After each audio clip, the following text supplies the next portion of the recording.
Kalian pikir Rasmani takut? No. Kalau ada Buya masuk penjara, Soekarno masuk penjara, demi hukum saya lebih gila dari Alvin Lim dan tidak takut masuk penjara. Saya tidak main-main. Ini tidak main-main, Pak. Hai, masih bersama saya Mr. Z bicara. Tentu saja bicara tentang kebenaran berdasarkan fakta, data, dan realita. Kalian sudah dengar ya? Kalian sudah dengar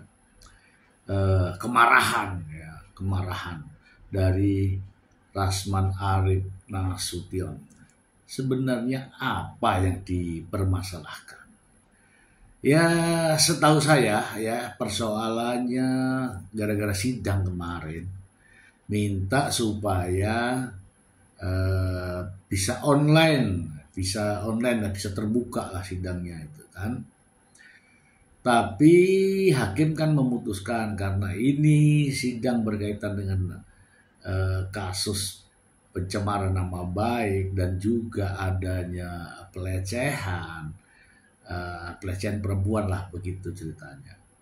Hakim memutuskan bahwa sidang tertutup untuk umum begitu ceritanya. Tapi Rasman tidak terima. Begitulah kira-kira. Namun setelah persoalan itu ternyata Rasman konferensi pers dan marah dan menyebut banyak orang. Kita simak terlebih dahulu kejadian di Pengadilan Jakarta Utara, Pengadilan Negeri Jakarta Utara. Nah, berikut ini. Dan melihat makin perkara ini ada yang ini ya semula sidang berjalan baik saja ya. Sesuai dengan pasal 153 ayat 4. Untuk itu majelis menyatakan persidangan tertutup untuk umum. Silakan kalau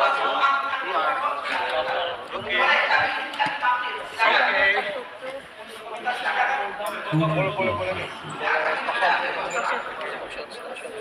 Stop shoot. Banget man.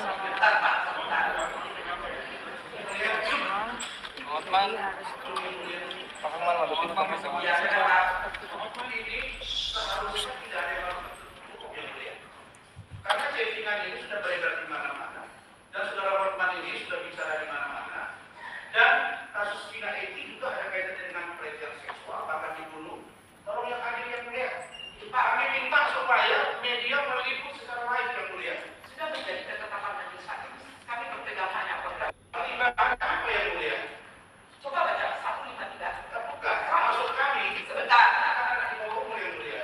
Baca selain anak umuran kami sudah baca dan sudah menjadi ketetapan. Apa yang sudah kami ucapkan tidak akan kami tarik lagi. Silakan ajukan keberatan dalam nota pembelaan saudara. Keberatan silakan sampaikan begitu saja. Yang mulia, kami bukan takut hakim tidak adil. Kami sangat ingin hakim dan kami percaya akan berlaku adil. Tapi di kasus ini yang mulia, jelas bahwa saudara Hotman ini sudah menyebar beberapa informasi bertahun-tahun yang mulia.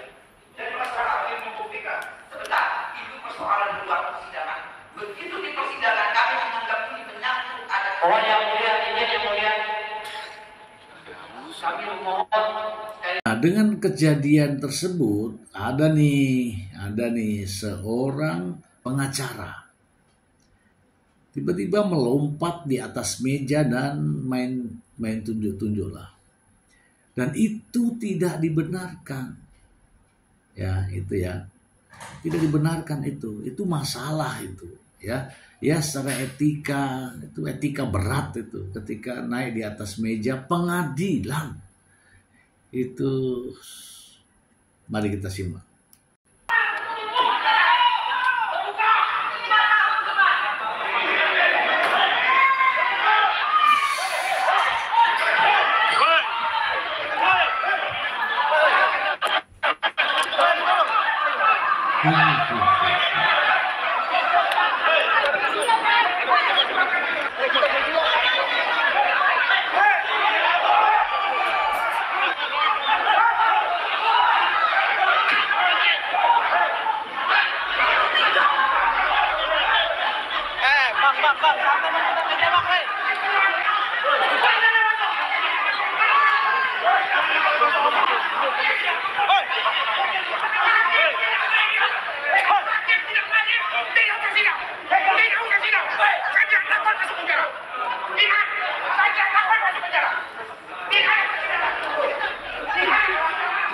Hancur, hancur, hancur. Rusak. Jangan ada skenario di sini. Tidak boleh, tidak adil, tidak boleh.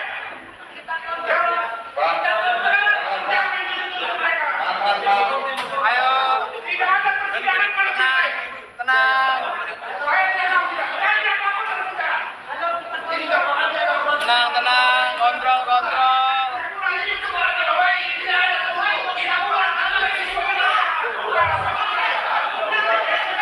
Serius, serius boy.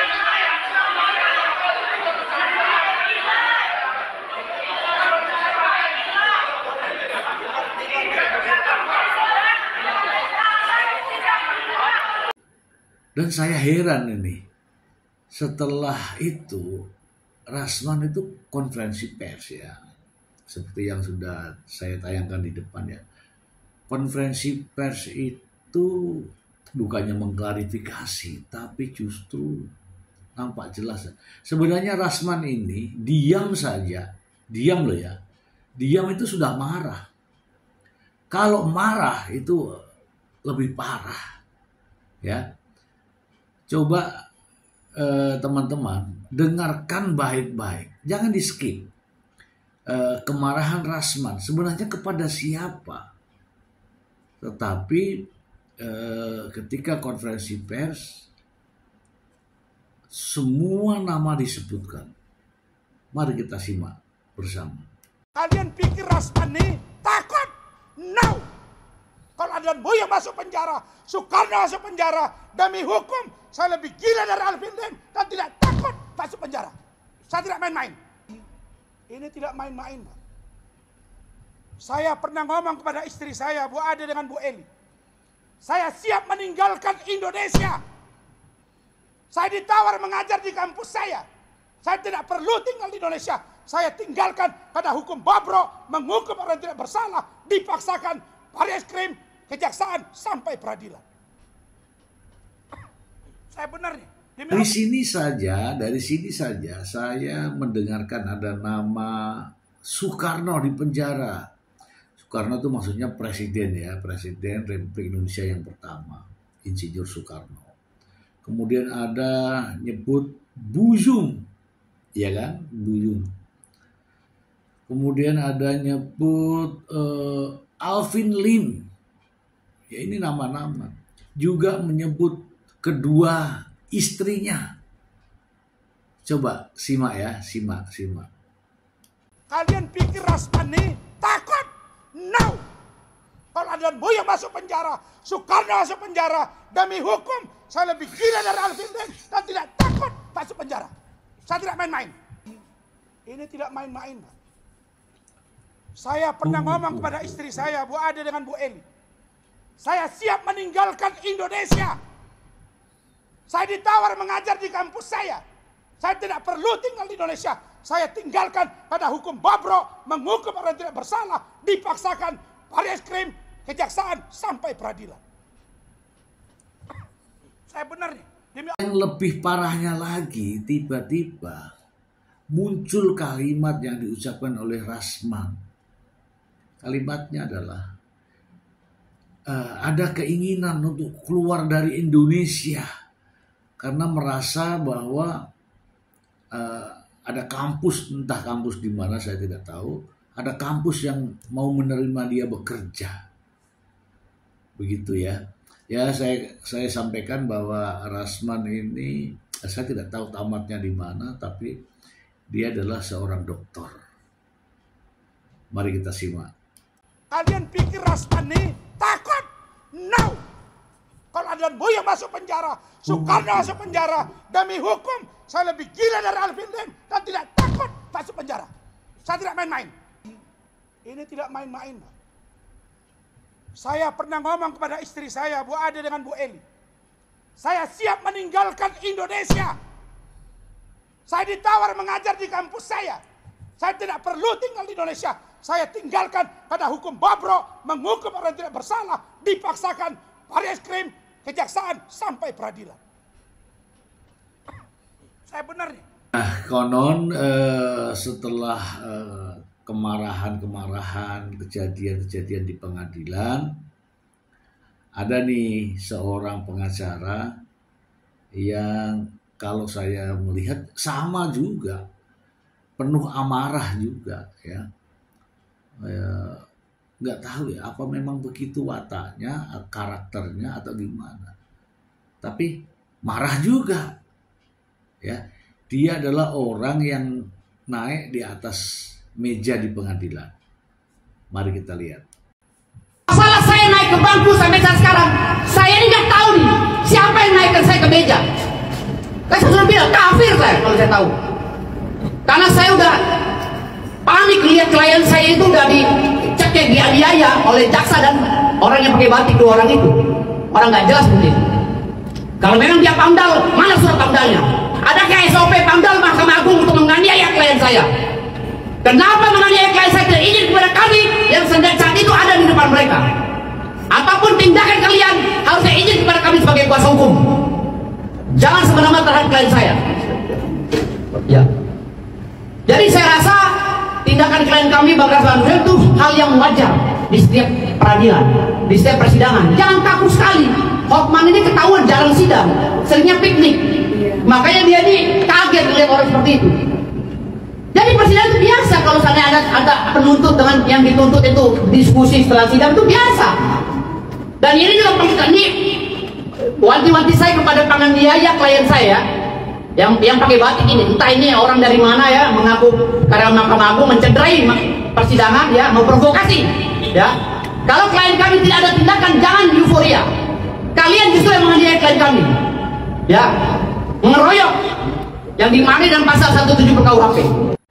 Nah, atas kejadian-kejadian tersebut, sepertinya nih pengacara ini tidak lagi menjadi pengacara karena sudah secara resmi organisasi yang menaungi pengacara KAI, Kongres Advokat Indonesia, memecat dia. Bukan sekedar memecat dari keanggotaannya dia, tapi meminta supaya tidak bisa beracara di seluruh Indonesia. Bahkan surat ini ditembuskan ke berbagai macam, berbagai organisasi, berbagai nama aparat penegak hukum. Mari kita simak.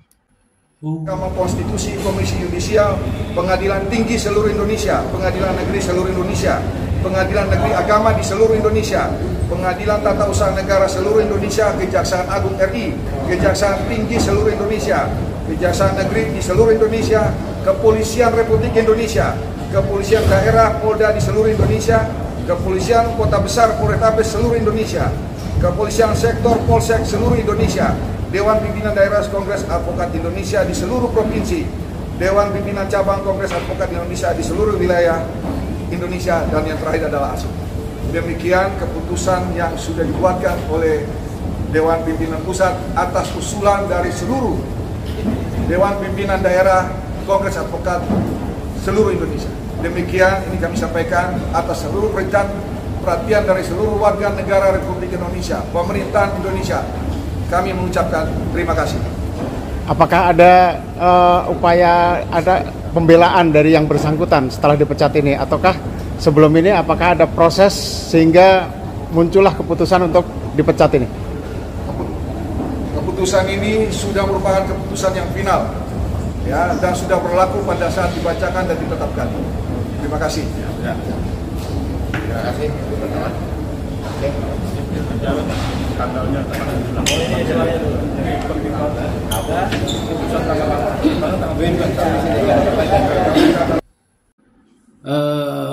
Bahkan ya Hotman Paris juga memberi komentar terkait dengan pemecatan dari sang pengacara Aibowo ya. Aibowo itu saya tidak tahu ya, tapi dari caranya dia berbicara nampak sekali ya. Dia memiliki karakter yang penuh dengan emosi. Ya kan? Mari kita simak pernyataan dari Hotman. Berita viral pagi ini katanya pengacara yang naik ke meja sidang di Pengadilan Negeri Jakarta Utara telah dipecat oleh KAI. Apakah itu benar?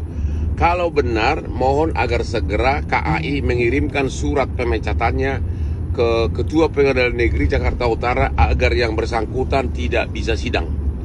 Hal lain yang perlu dilakukan adalah biasanya pengacara yang dipecat organisasi, dia akan pindah ke organisasi lain.